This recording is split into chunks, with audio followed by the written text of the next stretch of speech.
उत्तर प्रदेश विधानसभा चुनाव 2027 में समाजवादी पार्टी और कांग्रेस गठबंधन कितना मजबूत साबित हो सकता है, इसे समझने के लिए आपको 2024 के लोकसभा चुनाव की ओर देखना होगा।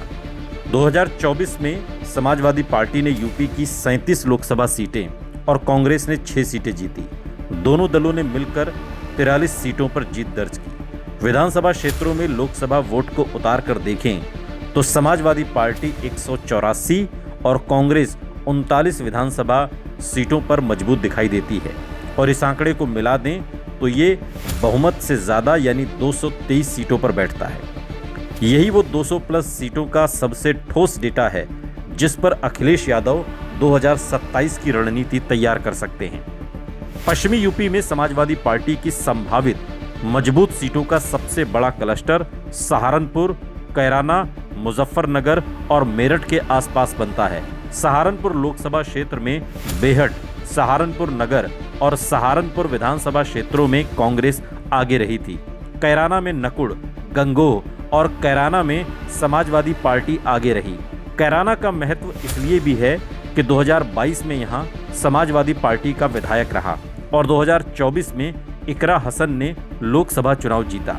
मुजफ्फरनगर में समाजवादी पार्टी की बढ़त वाले विधानसभा क्षेत्रों को भी 2027 के लिए महत्वपूर्ण माना जाएगा। मेरठ लोकसभा सीट बीजेपी ने बहुत कम अंतर से जीती, लेकिन विधानसभा स्तर पर किठौर, मेरठ और मेरठ दक्षिण में समाजवादी पार्टी आगे रही, जबकि मेरठ कैंटोनमेंट में बीजेपी काफी मजबूत रही। इसलिए यहां समाजवादी पार्टी के लिए किठौर और मेरठ शहर क्षेत्र ज्यादा दिलचस्प है। रोहिलखंड की बात करें तो मुरादाबाद, रामपुर, संभल, अमरोहा, बदायूं, आंवला, खीरी और धौरहरा प्रमुख क्षेत्र हैं। 2024 में मुरादाबाद, रामपुर और संभल लोकसभा सीटें समाजवादी पार्टी ने जीती, जबकि अमरोहा कांग्रेस के हाथ गई। इन संसदीय क्षेत्रों की विधानसभा सीटों में समाजवादी पार्टी कांग्रेस की बढ़त 2027 के लिए बड़ा आधार देती है।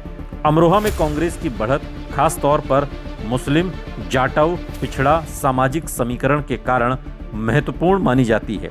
हालांकि इसे कांग्रेस बनाम समाजवादी पार्टी की सीट के रूप में नहीं, बल्कि समाजवादी पार्टी कांग्रेस गठबंधन की संयुक्त संभावित सीट के रूप में देखना ज्यादा सही होगा। ब्रज और पश्चिम मध्य यूपी की बात करें तो फिरोजाबाद, मैनपुरी, एटा, बदायूं और आंवला का इलाका आता है। मैनपुरी समाजवादी पार्टी का सबसे मजबूत पारंपरिक गढ़ है। 2024 में डिंपल यादव की जीत और लोकसभा क्षेत्र के विधानसभा सेगमेंट में मजबूत प्रदर्शन समाजवादी पार्टी के लिए बड़ा संकेत है। फिरोजाबाद में अक्षय यादव की जीत और एटा में देवेश शाक्य की जीत ने यादव शाक्य पिछड़ा समीकरण को मजबूत किया। बदायूं में आदित्य यादव और आंवला में नीरज मौर्य की जीत भी समाजवादी पार्टी के विस्तार की ओर संकेत करती है।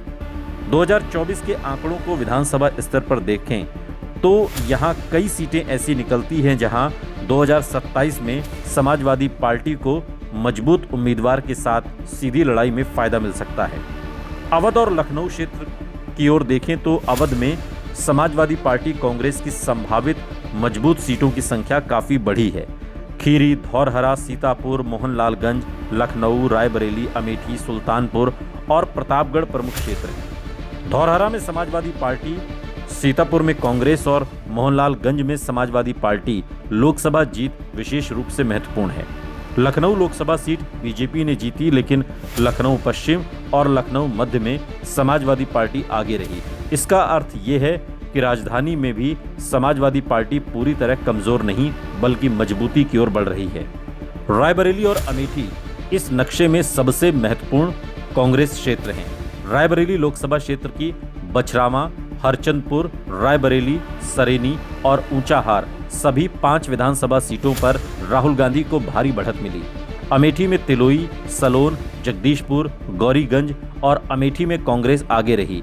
इसलिए यदि 2027 में समाजवादी पार्टी कांग्रेस गठबंधन बना रहता है तो ये सीटें गठबंधन के लिए विशेष महत्व रखेंगी।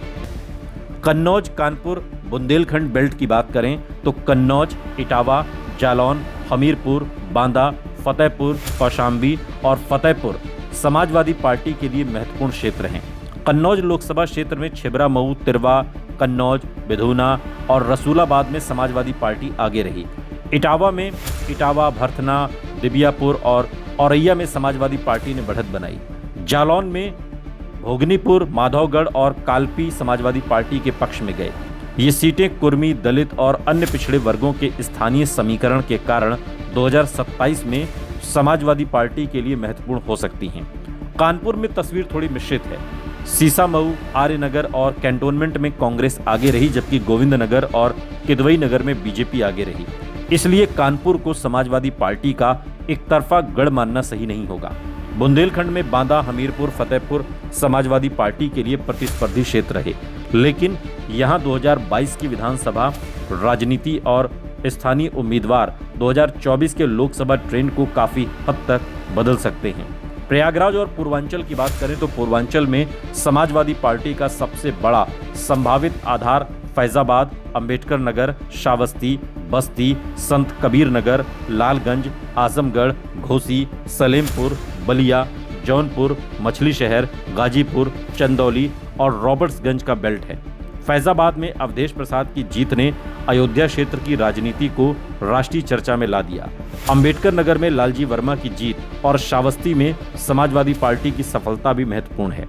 बस्ती में हरैया को छोड़कर लोकसभा स्तर पर समाजवादी पार्टी ने कई सीटों पर अच्छी बढ़त बनाई। कप्तानगंज, रुधौली, बस्ती सदर और महादेवा में समाजवादी पार्टी आगे रही। यही वजह है कि बस्ती मंडल 2027 में समाजवादी पार्टी के लिए महत्वपूर्ण हो सकता है। इससे आगे संत कबीर नगर, लालगंज और आजमगढ़ का क्षेत्र आता है, जहां यादव, मुस्लिम, दलित और अन्य पिछड़े वर्गों का समीकरण समाजवादी पार्टी के पीडीए मॉडल को ताकत देता है। आजमगढ़ और लालगंज में समाजवादी पार्टी का पुराना संगठन भी महत्वपूर्ण है। घोसी में भी समाजवादी पार्टी की मजबूत स्थिति है। पूर्वांचल में यही वो इलाका है जहां समाजवादी पार्टी का पारंपरिक सामाजिक आधार और 2024 का लोकसभा प्रदर्शन एक दूसरे को मजबूती देते हैं। गोंडा, बस्ती, गोरखपुर बेल्ट की बात करें तो श्रावस्ती में भिनगा, श्रावस्ती, तुलसीपुर और गैसड़ी में समाजवादी पार्टी आगे रही, जबकि बलरामपुर में बीजेपी मामूली बढ़त से आगे थी। गोंडा में उतरौला और गौरा में समाजवादी पार्टी के पक्ष में वोट गए, जबकि अन्य सीटों पर बीजेपी मजबूत रही। डुमरियागंज में इटवा और डुमरियागंज समाजवादी पार्टी के पक्ष में रहे, जबकि शोहरतगढ़, कपिलवस्तु और बांसी बीजेपी के पास रहे। बस्ती लोकसभा क्षेत्र में कप्तानगंज, रुधौली, बस्ती सदर और महादेवा समाजवादी पार्टी के पक्ष में संकेत देते हैं। वहीं गोरखपुर और कुशीनगर में स्थिति ज्यादा कठिन है। गोरखपुर लोकसभा सीट बीजेपी के पास रही और कई विधानसभा क्षेत्रों में बीजेपी की बढ़त कायम रही। इसलिए 2027 में समाजवादी पार्टी को पूरे पूर्वांचल में समान ताकत वाली पार्टी मानना सही नहीं होगा, लेकिन मजबूती दिखाई दे रही है। आजमगढ़ और बलिया से लेकर गाजीपुर तक की बात करें तो आजमगढ़, घोसी, सलेमपुर, बलिया, जौनपुर, मछली शहर और गाजीपुर में समाजवादी पार्टी के लिए सबसे महत्वपूर्ण पूर्वांचली क्लस्टर है। 2024 में इन सभी संसदीय क्षेत्रों में समाजवादी पार्टी ने जीत हासिल की। आजमगढ़ में धर्मेंद्र यादव, घोसी में राजीव राय, सलेमपुर में रमाशंकर राजभर, बलिया में सनातन पांडे, जौनपुर में बाबू सिंह कुशवाहा, मछली शहर में प्रिया सरोज और गाजीपुर में अफजाल अंसारी की जीत ने समाजवादी पार्टी के लिए व्यापक सामाजिक आधार का संकेत दिया। यहां 2027 में यादव मुस्लिम के साथ राजभर, कुशवाहा, निषाद, दलित और अन्य पिछड़े समूहों को जोड़ने की समाजवादी पार्टी की क्षमता निर्णायक होगी। खासतौर पर घोसी, सलेमपुर, गाजीपुर और बलिया में केवल यादव मुस्लिम समीकरण से चुनाव जीतना संभव नहीं होगा। गैर यादव ओबीसी वोट का ट्रांसफर जरूरी होगा। कुल मिलाकर 223 सीटों का मतलब क्या है? सबसे महत्वपूर्ण आंकड़ा यही है कि 2024 के लोकसभा चुनाव को विधानसभा क्षेत्रों में उतारने पर समाजवादी पार्टी 184 सीटों पर मजबूत है और कांग्रेस 39 सीटों पर, यानी 223 विधानसभा सीटें ऐसी हैं जहां स्पष्ट रूप से समाजवादी पार्टी कांग्रेस का गठबंधन मजबूती के साथ दिखाई देता है। 2024 में समाजवादी पार्टी कांग्रेस गठबंधन को यूपी में संयुक्त वोट शेयर लगभग 43.52% मिले, जबकि एनडीए को 43.69%, यानी वोट शेयर में एनडीए मामूली आगे था, लेकिन सीटों में इंडिया गठबंधन 43 से 36 आगे रहा, यानी कि 43 सीटें इंडिया गठबंधन की और 36 सीटें बीजेपी की।